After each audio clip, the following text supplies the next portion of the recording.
Okay, what I'd like to just talk again for a few minutes about is the idea in AMBIT of what we call a well-connected team. Now, you know, in some sense, everybody would like to be a well-connected team. I mean, it doesn't say a lot, but there are one or two very specific things that we really want to highlight in what we mean by a well-connected team. And it also connects with the idea that in AMBIT, the whole approach is a team approach. We're not so keen on the idea that this is something that can be done by individuals on their own. AMBIT is about working together as a team. But how do you work together as a team? What's the critical thing? Well, the first thing that we emphasize is that because of the nature of the work that we do, it's appropriate for workers to get a bit anxious at times about some of the things they hear about from the young people. It's not about feeling you can't do your job. It's actually just a perfectly appropriate response to the fact that when a young person says they feel they want to die, or there's a young person who feels really kind of angry or violent, or they feel that, you know, they feel out of control, that these things absolutely and understandably make a worker anxious. Doesn't mean to say they have to panic or they just appropriately just get a bit anxious about the situation.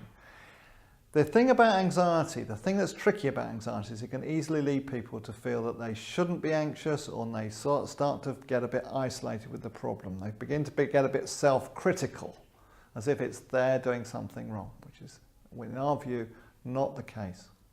So they become a bit isolated. And what the crucial thing in a well-connected team is to develop a culture in which it's completely fine to ask for help. Just ask for help from other members of the team saying, I'm a little bit worried about this case, I'm not sure what to do, can you give me a hand?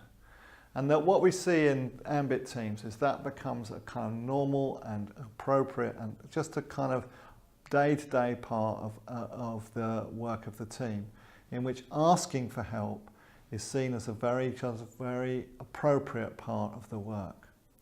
And although that may seem very kind of ordinary, there are lots of teams that, in our experience, of which asking colleagues for help is not all that well supported.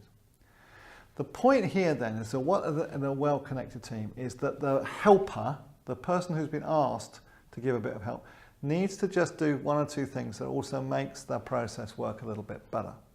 And this is that what is very, very common when somebody asks for help about a case in many teams is that the person they're asking starts to imagine it's their case, and they start to give all sorts of advice and ideas about what they would do if it was their case.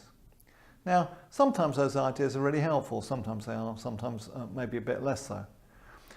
When you have a whole team meeting, when that goes on, the person whose case it is can feel quite bombarded with all sorts of suggestions about all sorts of brilliant ideas that people might have about a case, or not, but sometimes it can feel like a little bit of a bit overwhelming to the amount of advice that you can get when people imagine it's their case.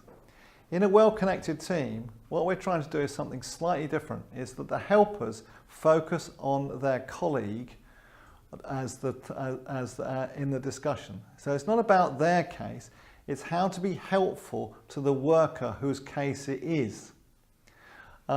So what you're trying to draw out is what it feels like for the worker, what are their dilemmas, what are their options, to enable the worker to mentalize both their own states of mind and the states of mind of the young person or the family that they're working with.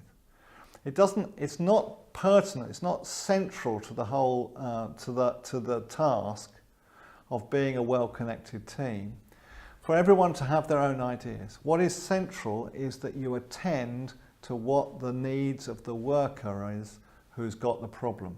So in a team meeting, rather than everybody all chipping in with all their own ideas, the aim is to structure the meeting so that, for example, the person might present the case and say, I'm really kind of worried about this and this and this.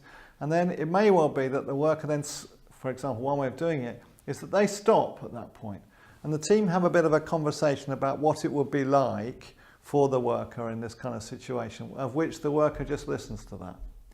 So the worker then has a chance to listen to what it would be like with this case for other people. This helps the worker to mentalise, feel connected, and then come up with their own thoughts about what to do next.